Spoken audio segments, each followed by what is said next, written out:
Good morning children. तो कैसे हैं सब? फाइन। ओके। तो आपने वो फर्स्ट पेज साहसी रत्ना वाला पढ़ा था? सबको समझ आ गया था? ओके। आज हम नेक्स्ट पेज पढ़ेंगे। रेडी? देखो, स्टार्ट करें। रत्ना ने उस सैनिक से धीरे से पूछा, जल्दी बोलो, क्या काम है? किले का फाटक खुलवाना है, सैनिक ने जवाब दिया। फाटक? यह सुनकर रत्ना चौंकी।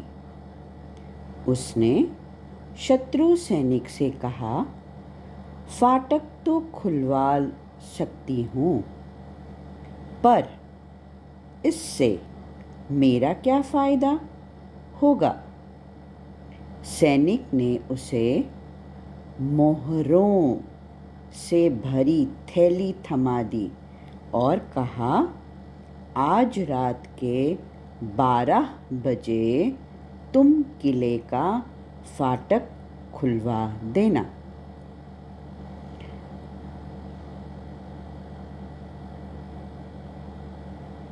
ठीक है, रत्ना ने उत्तर दिया। सैनिक ने समझा कि उसकी चाल सफल हो गई। वह घोड़ा दौड़ाते हुए दूर निकल गया। रत्ना ने दुश्मनों से निपटने की योजना बना ली। रात के 12 बजे रत्ना ने घोड़ों के हिनहिनाने की आवाज़ सुनी। उसने किले का फाटक खोल दिया। एक एक कर दुश्मन के सैनिक अंदर आते गए। रत्ना उन सबको सुरंग के रास्ते कैद खाने में ले गई। महल के अंदर का द्वार खोलकर आती हूँ, यह कहकर रत्ना बाहर आई। बाहर आकर उसने झट से कैद खाने का द्वार बंद कर दिया। अब काफूर और उसके सैनिक कैद में थे। सुबह होते ही यह घटना दूर दूर तक फैल गई। काफूर के जो सैनिक बाहर रह गए थे, वे डर के मारे भाग गए। रतन सिंह ने जब अपनी बेटी की वीरता और चतुराई के बारे में सुना तो फूले न समाये। युद्ध से लौटने पर उन्होंने रत्ना को शाबाशी दी। अब बेटा देखो, जैसे यहाँ पे हमने देखा था कि एक सैनिक आया था वेश बदल के रत्ना के पास, है ना, और उसने कहा था कि मैं मोहरे लेके आया हूँ। मोहरे याद है आपको? सोने के सिक्के। और वो लेकर आया था किले का फाटक। किले का जो फाटक होता है ना, बहुत बड़ा जो गेट होता है, उसका फाटक खुलवाने के लिए।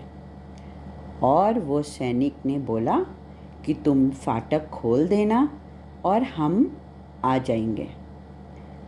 तो उसने कहा, तो तुम्हें बहुत सारी सोने की मोहरें मिलेंगी। रत्ना ने बोला, ठीक है। और रात को 12 बजे जब रत्ना ने घोड़ों के हिनहिनाने की, हिनहिनाना मतलब घोड़ों की जो आवाज़ होती है, जैसे कुत्ता भौंकता है, भौ भौ करता है, बिल्ली म्याऊं करती है, वैसे घोड़ा हिनहिनाता है। और उसने रात को फाटक खोल दिया। लेकिन उसने फाटक किसका खोला था? जेल का, कैद खाने का। और सबको लेकर अंदर चली गई वो और बोली, मैं ना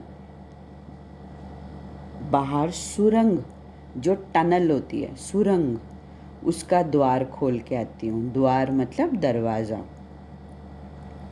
ये बोल के गई और उसने सब सैनिकों को सुरंग के अंदर, कैद खाने के अंदर बंद कर दिया।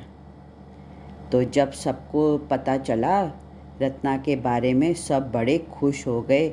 उसके जो पिताजी थे राजा रतन सिंह, वो भी बड़े खुश हो गए और उन्होंने आके अपनी बेटी रत्ना को बहुत शाबाशी दी। देखा, वो बिल्कुल नहीं डरी, उसने अब पूरे सैनिकों का मुकाबला किया। ठीक है, आज आप ये वाला पेज पढ़ोगे, उसके बाद हम हिंदी का काम करेंगे। ठीक है, सी यू सून।